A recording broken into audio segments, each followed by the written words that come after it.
WWE in the mid to late 2000s had young talent debuting. On paper, they thought extremely highly of most of them, and these guys were featured on TV prominently. With the launch of ECW, it meant you'd see even more talent come up. One of those talents was Elijah Burke. Elijah Burke was an amateur boxer turned wrestler. He was legit, could talk, and was so highly touted that they allowed for him to lead a group. The new breed didn't go anywhere, but it certainly seemed like Burke would turn into something eventually. He was in their good graces, being easy to work with and following whatever they asked of him. However, creative was, according to Burke, in disarray at the time. Burke was a victim of timing, and it didn't help that whatever they were thinking for him would disappear like that. Until the summer of 2008. I can't find much about it, which is frustrating, but apparently he was literally like Gangrel, a vampire. He's wearing all black. And there's a small image I found, but nobody really talks about it. But when Burke made mention of it, he said it was supposed to be the early blueprint of what was known as the Pope. On his website, he called himself the Black Pope of Wrestling, and this would follow him to TNA. Here's what he had to say about the character in an interview.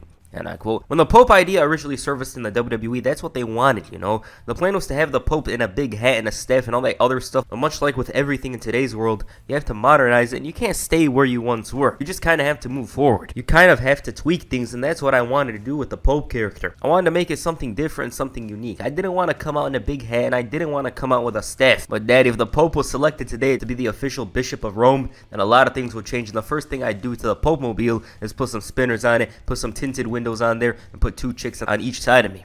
Elijah Burke ended up debuting as the Pope, D'Angelo Dinero, in TNA. He signed a contract with the promotion in July 2009, and his first appearance was in the Steel Asylum at Hard Justice, with the winner receiving a title shot for the X Division title. Vignettes had aired of the Pope D'Angelo Dinero, and you got to understand who he truly was. He had a decent showing here, but came up short. Later that week, he made work of Consequence's Creed before Suicide came out. The reason why it came out was because the Pope had cost him the Steel Asylum match. Dinero knew this wasn't his fight and made a run for it. Nobody said anything about next week, though, and he interfered in Suicide's match as well. Let's led to a tag team match involving Christopher Daniels and Samoa Joe. The Pope was caught off guard with a loss, but this was far from over. This feud was somewhat out there, but the Pope finally explained what's up. He felt that Suicide needed to be enlightened because he created his own imaginary land. Everyone comes face to face with rough times, and Suicide has created his own personal hell. Tonight, he's gonna raise him up and throw him back down to hell. The match for me stands out because MG are making jokes about the Pope and Suicide, but as for D'Angelo Dinero, he made work of Suicide and beat him at the pay-per-view. They had another no DQ match on Impact with Suicide victorious before ending the feud. Things are only gonna get better here for the Pope, D'Angelo Dinero. At this point, Team 3D had reunited with Rhino, and they had some issues with the Blueprint and Hernandez. They challenged the duo to a tag team match and asked if they had backup. Morgan didn't need backup, but the preacher from the streets of Harlem was here. They didn't know what's up, and he took that empty spot like that. And so the Pope was now a face. The Pope as a face came from out of nowhere, but the fans were more than welcoming. Why? Because he had a good character, could talk, creative look, and charisma. Those are the ingredients to success, and the Pope knew what he was doing at this point. It was really looking great for him. The young guys came up short at Turning Point, but the feud wasn't over. They had a chaotic street fight on Impact, and even though they were kicking ass, the trio once again fell short to the experienced guys after Jesse Neal interfered and cost Hernandez the match. They may have lost, but Dinero's stock was increasing. He pushed Kurt Angle to the limit in a championship series match and earned his respect, but he was still seeking revenge along with the Blueprint and Hernandez. An 8-man tag team match was made for final resolution, and the Pope wanted Suicide to join the group despite their issues, but he told them that the trust needs to be earned. Dinero even handed him a piece of a table from their previous match, and later on, he saved Suicide from being unmasked by Homicide. Ironic names, right? And this was more than enough to earn his trust as he returned the favor later that night, officially joining the match. The 8-man elimination match was a tough one for the young guys. The Wrecking Crew posed a very tough challenge, and sometimes it was their own wrongdoings that would eliminate them. Ultimately, the Blueprint man Morgan managed to overcome Team 3D to end the match as the last man standing. This marked the end of the feud, and the Pope was on to his singles run. He scored an upset win over Desmond Wolfe, and thus started a feud with him. Both men were scheduled to face off at Genesis, and Wolfe told the Pope that if he could beat Joe, what could he do to somebody like the Pope D'Angelo Dinero? So basically he's trying to belittle him. He called the victory an upset, but Dinero told him that he's going to bring his congregation and get funky like a doggy. It was a huge opportunity for D'Angelo Dinero to show what he's got. Desmond Wolfe, one of the best wrestlers in the world, in a match where 2 fresh faces were desperate to steal the show. Wolfe wasn't a newcomer, of course, in general, but he had just arrived in TNA and already had an incredible feud with Kurt Angle. Wolfe used his experience to isolate and ground the Pope, who was forced to fight from under. His strategy had done a number on Dinero and left him limping. He managed to make a comeback, but from out of nowhere, the Pope walked into the lariat, and Wolfe was victorious. Decent match. It ain't Kurt Angle and Desmond Wolfe, of course, but it was a nice little thing on the show. These two had a lot of issues that needed to be settled later on, but for now, they moved on to other things. Pope managed to dabble in with Orlando Jordan for a bit. The Pope claimed his prophetic abilities allowed him to see into the future, and he saw himself exposing Orlando Jordan. Surprisingly, he was wrong about that, and Jordan was victorious. Of course, the Pope had the knee injury from the previous match, but he lost to 2010 Orlando Jordan. Like, that's crazy. In an effort to regain his confidence and momentum, the Pope had to beat AJ Styles. Styles here was very dominant and was wrestling a slow style, but from out of nowhere, he lost to an inside cradle. This match ended up bringing a whole lot of momentum behind the Pope, who was slowly but surely making a name for himself. He beat Orlando Jordan to qualify for the 8-card stud tournament, and then followed up by beating Desmond Wolfe, and to top it all off, Matt Morgan. It was setting up a very nice story for the Pope to go out there and face the debuting Mr. Anderson. Anderson was fresh off his release from WWE, and since he had the ex-WWE wrestler boost, it seemed almost obvious who would end up winning this match. Another thing to mention is that the Pope had gotten attacked earlier on by Scott Hall and Six-Pac. Anderson was wrestling on easy mode and even announced that he's the next #1 contender during the match. Then proceeds to hit a mic check, and the Pope kicks out. He caught him with the double knees and then stole the match right from under him. The fans were loving this, and man, was this a surprise. You look at the opponent, Mr. Anderson. He was literally the guy to watch out for, but it was the Pope, and this image is quite ironic. The man was money. The fans were all in on this guy, and you could see why. A star was being born in front of their eyes, and people saw this potential for years. I mean, he wouldn't have led a faction in WWE if there wasn't these expectations. He came out on Impact and said that he went through the highs and lows to become #1 contender. The only thing standing between himself and his biggest bling is AJ Styles and Dick Flair. He did a Ric Flair style promo praising himself and said that after Arthur, as in AJ, is left crawling, he's gonna be the world champion. And there they were. The Nature Boy questioned the Pope, asking if he could read or write, and asked about his Armani designer suit. He said that he was bling before there was bling, and complained about being exhausted with these women and AJ Styles. He praised him for being the TNA world champion and the greatest wrestler alive today. The Pope told him straight up that his name may be Rick, but in the Pope's eyes, he's still Dick. He said no matter what you do with AJ Styles, he's still a piece of crap, and Flair wanted to set things straight, saying the Pope is a street thug, he's a hubcap stealing, low-ride driving son of a gun. He even said that AJ's suit cost more than what Pope's parents have in the bank. AJ finally spoke and said that De Niro's going nowhere, and he finally struck. The duo jumped him, and with the dirty tactics, managed to leave him laying. To top it all off, Styles locked in the figure 4 with a steel chair, and his ankle was absolutely battered. The Pope was out for 2 weeks as a result of this attack, and upon his return, he still showed that same fire and confidence. It felt like he was never hurt, at least from an emotional standpoint. And add to that, he was inserted into a fatal 4-way title match in the main event. He's like, why wait until tomorrow? Why not win the title tonight? And he threatened to give Ric Flair a pimp slap if he got involved. The match didn't even last that long, and when Styles locked in the figure 4, the ref quickly rang the bell despite no tap out. Desmond Wolfe and Styles went to work, leading to Abyss making the save, which led to some drama involving Hogan and Flair. From here, the Pope's misfortunes continued heading into lockdown.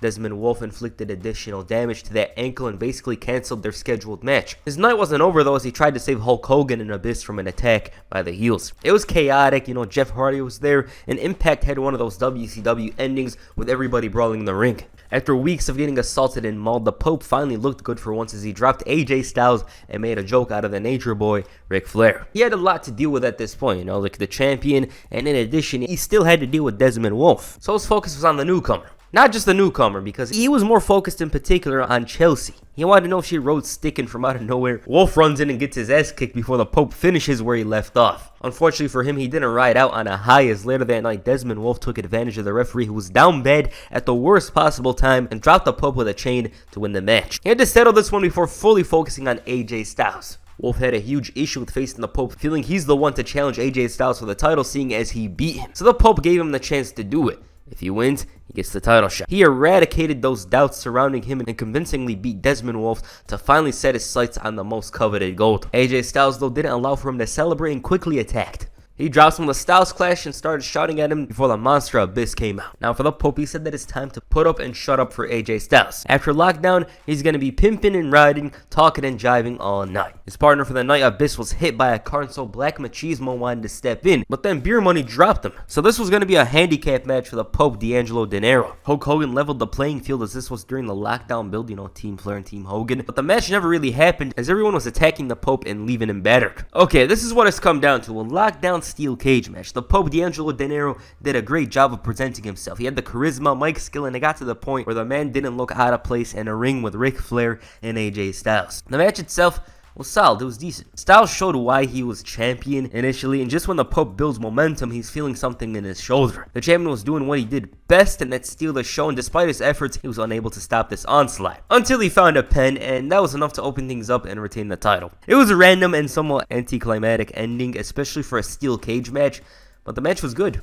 The Pope looked great in there with the best, and it's somewhat unfortunate he came up short because in hindsight, AJ Styles lost the title to Rob Van Dam the next night on Impact, and so this match looks more significant than it was because after this, the post-TNA run was different. First of all, he was out with a ligament tear from this match, left him sidelined for 2 months, and upon his return, he looked back on track facing the likes of Kurt Angle. He was involved with Sting and Kevin Nash in their battle against Hogan and Bischoff, but he was losing a lot more, and to top it all off, he lost the casket match to Abyss. So basically, at this point, he lost 2 pay-per-view matches in a row, and his momentum was fizzling. He returned asking for donations in preparation for Christmas because the Pope wanted to give back to the community. He wanted to help others. Turns out, he was going to strip clubs and spending the money himself. Samoa Joe had a big problem with this and was revealed to be the one who followed the Pope around for a couple of weeks. His biggest issue was with the Pope acting like he's a street saint. He's asking other wrestlers for money, and Joe's wondering where's the money been going. Clearly irate with how the perception had been flipped, the Pope said that he didn't need some Samoan pouncing judgment on him. He claimed that he went to strip clubs so the woman could know that they shouldn't have to put themselves through this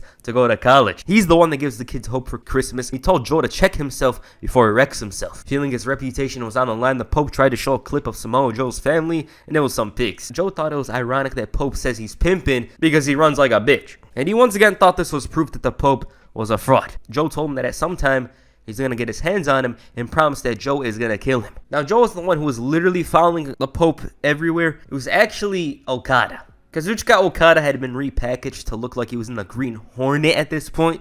Why? I don't know. It was bizarre. But he was involved in the storyline. The Pope was claiming that he's pure. That's why he wears white. He finally shouted that he doesn't like Joe and hated everything he represented. They faced off at Against All Odds where Joe emerged victorious, but the Pope had the last laugh and left Okada, now renamed Okado, laying. This feud got goofier from here on with the Pope cooking a pig and calling him Sloppy Joe. He likened himself to Jesus, saying he fed people with a tiny fish and a loaf of bread, and what the pig he was gonna feed all of them. He claimed everyone was believing in him. Joe ran in, gave him a beating, and made a joke out of him. The rematch between the two came on the March 10, 2011 episode of Impact. The Pope's sneaky tactics caught the referee Brian Hebner and Samoa Joe. Then, to top it all off, they had the Pope come out and have him cure people. It was to prove his divinity, and man, TNA was wildin' at this point. He spat in his hand and cured this man's blindness. After slapping this guy around, he could walk, and this woman, he tried but said something along the lines of, I don't think even Jesus could help you lose weight. Samoa Joe came out, Pope began shouting what's up with him and the Green Hornet ripoff, and then grabbed Okado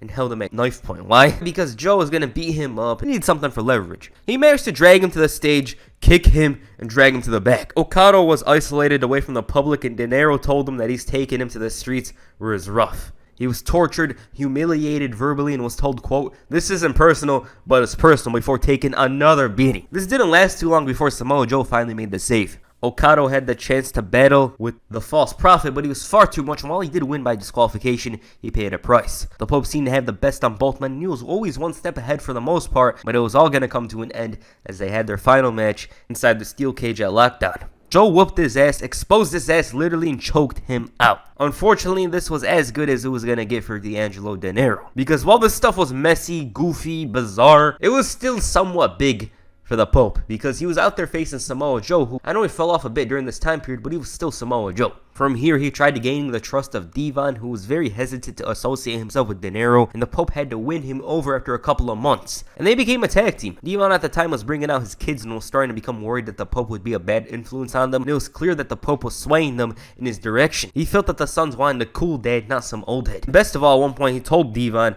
don't walk away from me like your wife did.